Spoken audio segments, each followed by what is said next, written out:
வணக்கம் நண்பர்களே. கடவுளை அடையறதுக்கு நமக்கு நம்மளுடைய ரிஷிகளும் மகான்களும் 3 பாதையா அமைச்சு கொடுத்துருக்காங்க. அதாவது 3 யோகத்தை நமக்கு கொடுத்துருக்காங்க. ஒன்று வந்து பக்தி யோகம், 2வது ஞான யோகம், 3வது தியான யோகம்.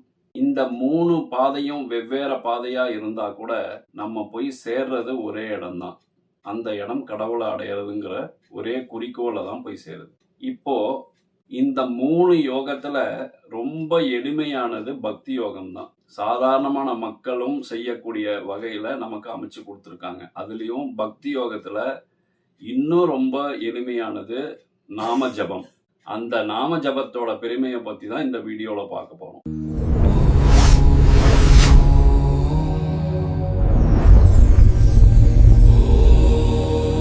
வணக்கம் நண்பர்களே, நான் உங்கள் காஷ்யப பி ராம்குமார், உங்கள் வாழ்வியலுக்கான வழிகாட்டி ஜோதிடர். இது நம்ம டிவைன் வேதா சேனல். மகாபாரதத்துல பஞ்சபாண்டவர்கள் காட்டுல இருக்கும்போது அவங்க ஒவ்வொருத்தரும் ஒவ்வொரு திசையை நோக்கி போய் அவங்க சாப்பிட்றதுக்கு ஏதாவது எடுத்துட்டு வருவாங்க. அந்த மாதிரி ஒரு நாள் அர்ஜுனன் ஒரு திசையை நோக்கி போனான். அப்படி போயிட்டு இருக்கும்போது அவனுக்கு ஒரு மனசுல ஒரு சந்தேகம் வந்தது. ராமாயண காலத்துல ராமர் இலங்கைக்கு கடல் தாண்டி போகும்போது தன்னோட அம்புனால பாலத்தை அமைக்காம ஏன் வானரங்களை வச்சு பாலத்தை அமைச்சாரு? வில் வித்தையில அவ்வளோ பிரசித்தி பெற்ற ராமர் யாருமே தூக்க முடியாத சிவதனுசுவை தூக்கி அதை உடைச்சி சீதா தேவிய திருமணம் பண்ணவர். அப்படிப்பட்ட பெருமையுள்ள அந்த ராமபிரான் ஏன் தன்னுடைய அம்பினால பாலத்தை அமைக்காம வானரங்களை வச்சு பாலத்தை அமைச்சாரு அப்படிங்கிற ஒரு சந்தேகம் மனசுல எழுந்துகிட்டே இருந்தது. கொஞ்ச தூரம் நடந்து போன உடனே ஒரு இடத்துல ஒரு வானரம் அங்க துள்ளி குதிச்சுக்கிட்டு இருந்தது, பழங்கள் எல்லாம் சாப்பிட்டுட்டு இருந்தது. அந்த வானரத்தை பார்த்த உடனே அர்ஜுனன் கேட்டான், ராமாயணத்துல ஏன் ராமர் அம்புனால பாலத்தை அமைக்காம உங்களை வச்சு பாலத்தை அமைச்சாரு? வில் வித்தையில அவ்வளோ பிரசித்தி பெற்றவர் ஏன் அப்படி பண்ணாரு அப்படின்னு சொல்லி கேட்டான். உடனே அந்த வானரம் சொல்லிச்சு, நீ ராமர் ஏன் பண்ணலன்னு நீ கேக்குறியே, நீயும் வில் வித்தையில பிரசித்தி பெற்றவன் தானே. உன் அம்புனால ஒரு பாலத்தை அமைச்சு கொடு, அதுல நான் ஏறி பாக்குறேன், அது ஸ்ட்ராங்கா இருக்கா இல்ல உடையுதான்னு பார்க்கலாம் அப்படின்னு சொல்லி சொன்னது. உடனே அர்ஜுனனுக்கு கோபம் வந்துருச்சு. நீ என்னோட வில் வித்தையிலேயே நீ சந்தேகப்படுறியா? சரி, நான் ஒரு பாலம் அமைக்கிறேன், அந்த பாலம் ஸ்ட்ராங்கா இருந்ததுன்னா நீ என்ன பண்ணுவ அப்படின்னு சொல்லி கேட்கிறான். உடனே அந்த வானரம் சொல்லிச்சு, உன்னுடைய தேர்ல இருக்கிற கொடியில நான் எப்பவுமே இருக்கேன், உனக்கு உதவியா இருக்கேன் நான் அப்படின்னு சொல்லிச்சு. அதே மாதிரி அந்த வானரம் கேட்டது, அந்த பாலம் உடைஞ்சு போச்சுன்னா நீ என்ன பண்ணுவ அப்படின்னா, நான் காலம் முழுக்க உனக்கு அடிமையா இருக்கேன் அப்படின்னு சொல்லி அர்ஜுனன் சொல்றான். அர்ஜுனன் ஒரு வில்ல விட்டான்.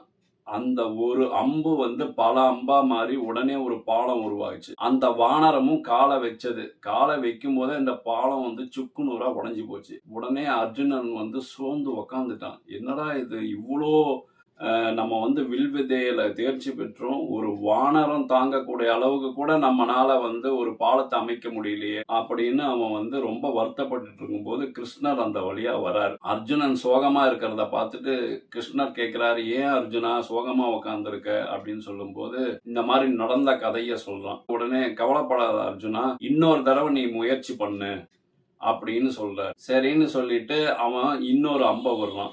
அதே மாதிரி பாலம் உருவாச்சு. அதுல அந்த வானரம் ஏறிச்சு, என்னென்னவோ பண்ணி பார்த்துச்சு, அந்த பாலம் உடையல.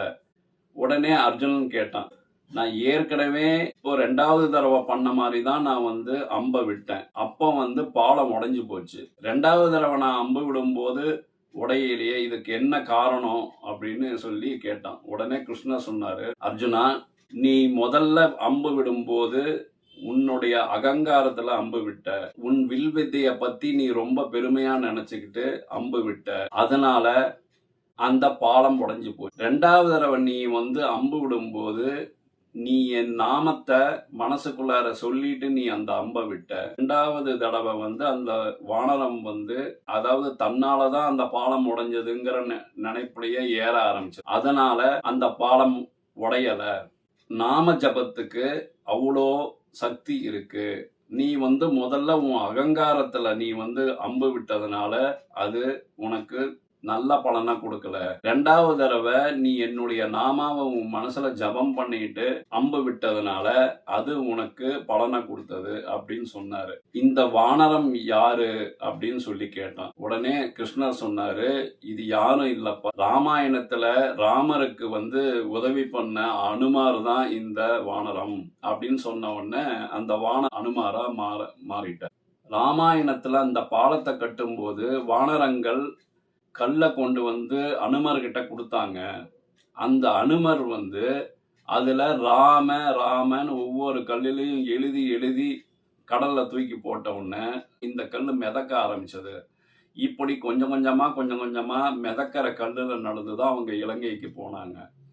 உடனே அர்ஜுனன் அந்த அனுமாரை நமஸ்காரம் பண்ணி, நீங்க யாருன்னு தெரியாம நான் உங்களை ஏளனமா பேசிட்டேன், என்ன மன்னிச்சுக்கோங்க அப்படின்னு சொன்னா, அனுமாரும் நான் வாக்கு கொடுத்த பிரகாரமே உன்னுடைய கொடியில நான் எப்பயுமே இருப்பேன், உனக்கு எப்பயுமே நான் பாதுகாப்பா இருப்பேன் அப்படின்னு சொல்லி ஆசீர்வாதம் பண்ணாரு. நண்பர்களே, இதுல இருந்து நமக்கு என்ன தெரியுதுன்னா, இருக்கிறதுலயே எளிமையான ஒரு நாம ஜபத்தை நம்ம பண்றதுனால அபரிதமான நமக்கு ஒரு பலன் கிடைக்குது. ஆனா அதையெல்லாம் விட்டுட்டு நம்ம எதையோ பண்ணிட்டு இருக்கோம் இந்த காலத்துல. அதனால நண்பர்களே, நீங்களும் உங்களுக்கு எந்த நாமா பிடிச்சிருக்கோ அந்த நாமாவை டெய்லியும் விடாம ஜபம் பண்ணுங்க. ஏதாவது ஒரு நாம ஜபத்தை எடுத்துக்கிட்டு அதை டெய்லி நீங்க ஜபம் பண்ணி உங்க வாழ்க்கையில நீங்க நல்ல ஒரு நிலைமைக்கு வரணும்னு சொல்லி கேட்டுக்கிறேன். நன்றி நண்பர்களே. இந்த மாதிரி பல தகவல்களுக்கு நம்ம டிவைன் வேதா சேனலை சப்ஸ்கிரைப் பண்ணிக்கோங்க. பக்கத்திலேயே பெல் ஐக்கான் இருக்கும், அதையும் ப்ரெஸ் பண்ணிக்கோங்க. மறக்காம இந்த வீடியோவோடைய கமெண்ட்ல கமெண்ட் பண்ணுங்க. உங்க ஃப்ரெண்ட்ஸுகளுக்கும் சொந்தக்காரங்களுக்கும் இந்த வீடியோவை ஷேர் பண்ணுங்க. நல்லதே பகிர்வோம், நல்லதே நடக்கும். வாழ்க வையகம், வாழ்க வளமுடன். நன்றி, வணக்கம். வணக்கம் நண்பர்களே. ஆன்மீகம் மற்றும் ஜோதிடம் தொடர்பான அரிய தகவல்களுக்கு எங்கள் டிவைன் வேதா யூடியூப் சேனலை சப்ஸ்கிரைப் செய்யுங்கள்.